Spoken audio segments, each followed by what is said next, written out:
ma arvan, et me peaksime olema piisavalt ambitsioonikad, kus me ütleme, et me teeme enamus Eestile vaja minevast näiteks laskemoonast ise. Ma arvan, et me võiksime olla piisavalt ambitsioonikad. Ma arvan, et me võiksime olla piisavalt ambitsioonikad ja öelda, et me teeme enamus Eestile vaja minevastest relvadest ise. Kas paneme siin Eestis kokku või lausa osasid asju teeme, ma arvan, et ka see oleks tehtav.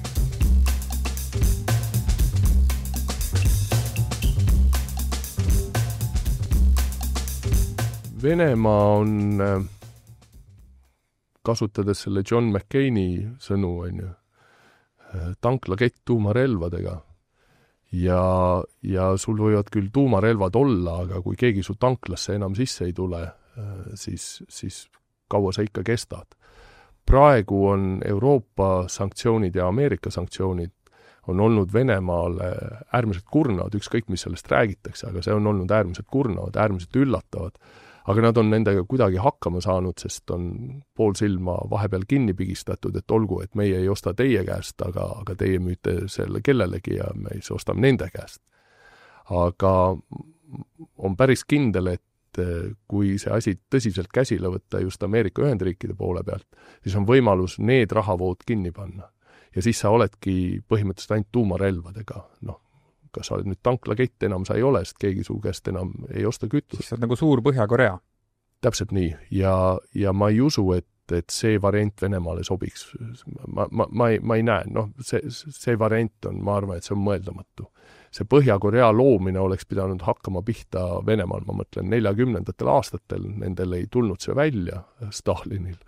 Ta juhtus ära surema või ta tapeti, vahet ei ole ja sealt edasi on nii-öelda see Põhja-Korea variandist on kõik läinud positiivselt, ehk on allamäge läinud, sinna enam tagasi nad ei suuda minna. Aga sellisel juhul ma küsiksin nii, et miks Venemaa üldse siis peab sõdima?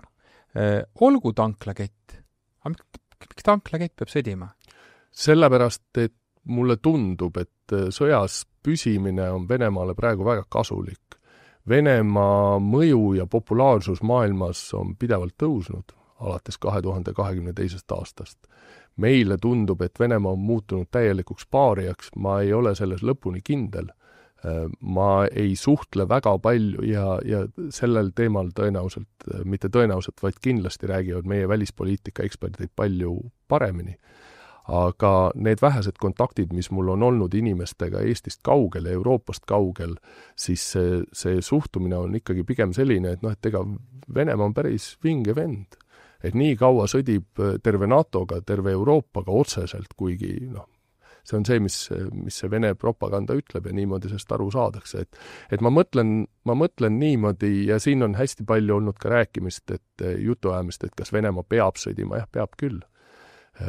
Venemaa ma lähen mitu sammu tagasi. Mõni aeg tagasi oli mul huvitav vestlus koolinoortega. Erinevaid vestluseid on olnud, aga see oli väga erinev. Ja me vestlesime ja muuhulgast julgeolekuolukorrast ja Venemaast ja siis ma sain järsku aru, et nad ei saa üldse aru, milline riik on Venemaa. Et puudub igasugune taipamine. Ja ma olen ise enda pealt seda täpselt sama näinud ja oma laste pealt. Mida kaugemale sa jõuad sellest Nõukogude Liidust, seda vähem sa seda mäletad igapäevaselt ja sa järjest rohkem normaliseerid. Ja siis ma tõin sellise näite juttu sisse ja ma kasutasin sõnu kodu ja lapsepõlv. Ehk need olid suhtes noored inimesed alla 20, aga kui ma ütlen teile sõna kodu, siis kõigil tuleb mingisugune ettekujutus ja pilt ja vaadates teie riideid ja kõike seda, kus te olete, siis see on enamuses positiivne. Tõsi küll, vanemad on rumalad ja mu üks väga hea sõber ütles kunagi, et ei ole tõsi, et inimesed ei õpivad küll, et tema isa, kui tema oli 15-aastane, siis tema isa oli täiesti rumal inimene.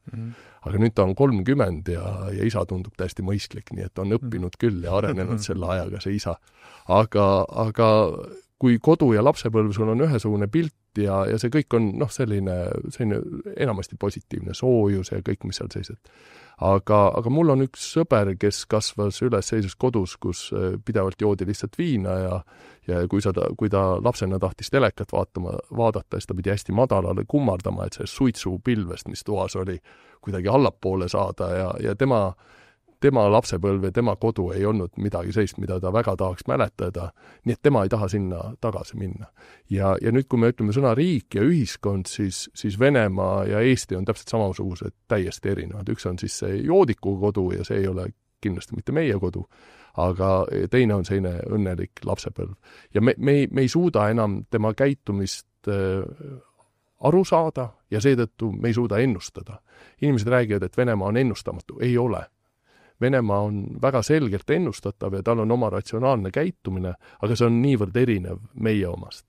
Ja nüüd see Venemaa, see põhiline tung on see, et nad peavad oma võimu alles hoidma, sest see ei ole vaba ühiskonda, ei ole vabu valimisi, ei ole võimu ülekandmist vabalt peale valimisi ja kõik muud seda ei ole.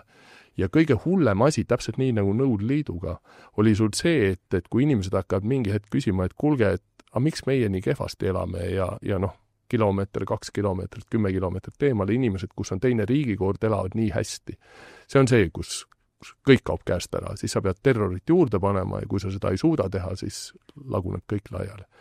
Nii et Ukraina, millel läheb hästi, on palju suurem oht kui Ukraina, millega sa sõdid ja kus sul iga päev, kus sa oled üle 1 miljoni inimese juba kaotanud. See on palju väiksem oht. Ja inimesed lähevad ja mõtlevad, oi pagan, näed, vaata, meil sai poeg surma Ukraina sõjas, aga ukrainlastel läheb veelgi kehvemini. Et okei, elame siis selle asjaga edasi. Ja ma ei mäleta, kust kohast me pihta hakkasime, aga põhimõtteliselt Miks peab tanklakett sõdima? See ongi see põhjus selleks, et inimesed tuleksid sinu juurde tankima lõppkokkuvõttes. Ja sa ju röövid, on ju. See korruptsiooni tase tänapäevasel Venemaal on meeletu. Varastamine on meeletu, valetamine on meeletu, nii nagu oli Nõukogude aeg ja see igapäevasest korruptsioonist me võime ka pikalt lugusid rääkida. Aga nad peavad sõdima. Ja nüüd on siin küsitud ja vaieldud selle üle, et kas Venemaa üldse julgeks NATO riigile kallale tulla. Ma arvan, et julgeks küll, miks mitte. Ja ma ütleks sellise väga sellise mõneti sportliku analoogiaga, aga võtame näiteks boksi. On kuulus Ukraina boksija Klitschko, kes, ma ei ole päris kindel, kas ta enam boksib või ei boksi, aga igal juhul on ta olemas ja kujutame ette, et mina lähen temaga boksima, kuulutatakse välja boksimatš, Klitschko ja palm teisel pool.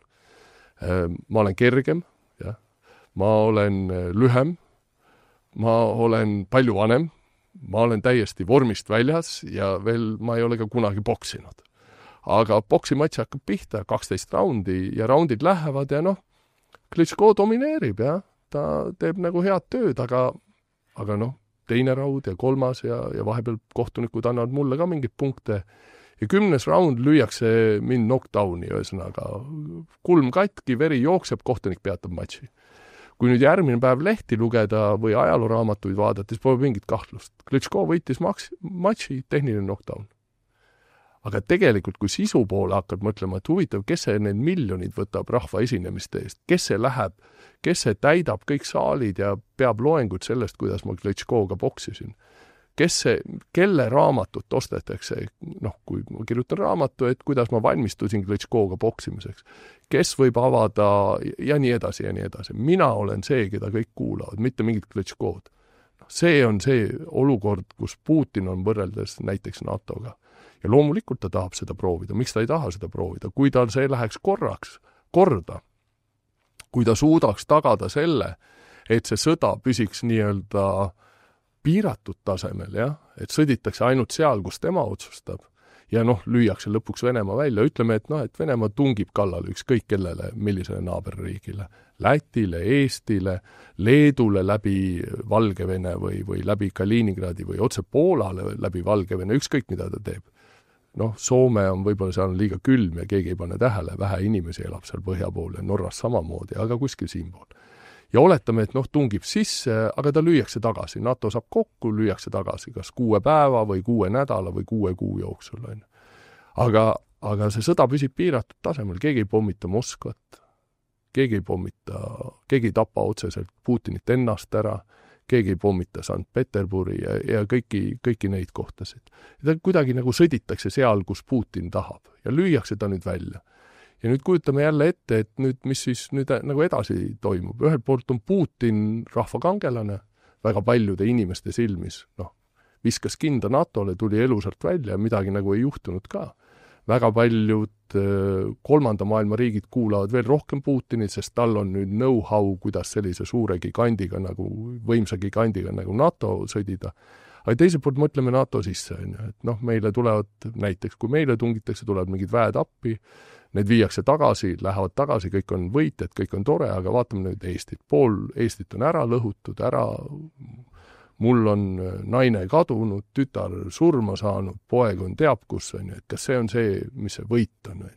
No ühiskond on katki täiesti. No just, ja siis küsidki, et aga mille jaoks meil NATO-t vaja on, aga ja nii edasi ja nii edasi. Nii et ma arvan, et selliste asjade puhul on Putinil palju rohkem võita kui kaotada. Nii et ma olen ma arvan, et väga pessimistliku maailma nägemisega selles suhtes. Mulle tundub, et me elame sellise riigi kõrval, mille väärtushinnangud on nii palju teistsugused, et me lihtsalt ei suuda neid mõista. Kaotad 1 miljon inimest ära, jah, okei, 1 miljon inimest, aga see eest ma olen nüüd superriik. Aga see eest minu juurde tullakse nõu küsima, aga see eest. Ja ma saan rahulikult veel 10 aastat olen tsementeerinud oma võimu. Nii et võita on väga palju. Aga miks ei pommitata siis Moskvat? Miks see tegevus jääb lokaalseks? Miks see stsenaariumis sees oli automaatselt? Ega ma ei tea, aga minu esimene tunnetus on see, et me oleme, ja see on väga hea ja see on väga tore, me oleme rahuarmastavad inimesed, meile tundub, et rahuga saab rohkem kui sõjaga.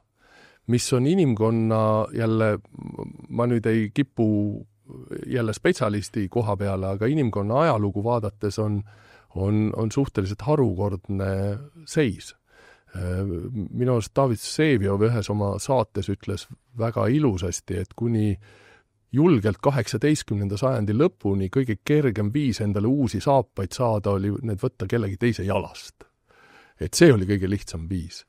Meile praegu tundub, et kõige kergem viis on need kuidagi teha ja koostöö ja rahu ja majandus kasvab. Ja seetõttu me tahame alati probleemidega tegeleda ja deeskaleerida. Me oleme nõus leppima ka kehva rahuga. Ja ma ei ütle, et see on vale. See on väga tore, et me seda niimoodi teeme. Aga olles olnud ka väga paljudel õppustel ja mänginud osasid stsenaariumeid läbi ja lihtsalt kindluse mõttes ütlen veel kord üle, et mina ei ole näinud ühtegi sellist sõjaplaani, kus NATO ründab Venemaad esimesena. Et selliseid sõjaplaane ei ole olemas, isegi kui Putini propaganda seda näitab. Saime tükikese riigisaladust teada praegu. Jaa, muidugi. Aga kõikidel nendel õppustel see esimene reaktsioon on see, et kuidas me suudaksime seda konflikti nüüd nii-öelda, kuidas me suudaksime hambapasta tagasi tuubi panna. Et see on selline esimene reaktsioon ja Moskva pommitamine ei kuulu sinna alla. Kuulge, aga äkki meil on valel teel? Mis me jamame selle hambapasta tagasi toppimisega? Õpime Iisraelilt. Absoluutselt, ennetavad löögid. Mina nüüd, see on alati selline ohtlik positsioon nüüd, kus olla, et mina olen endine kaitseväelane, praegu kaitsetööstusettevõtja, et kas ma tõesti nüüd ütleksin välja, et ennetav löök on mõistlik. Ma arvan küll, et tegelikult ma ütlen selle julgelt välja, et ma arvan, et on mõistlik.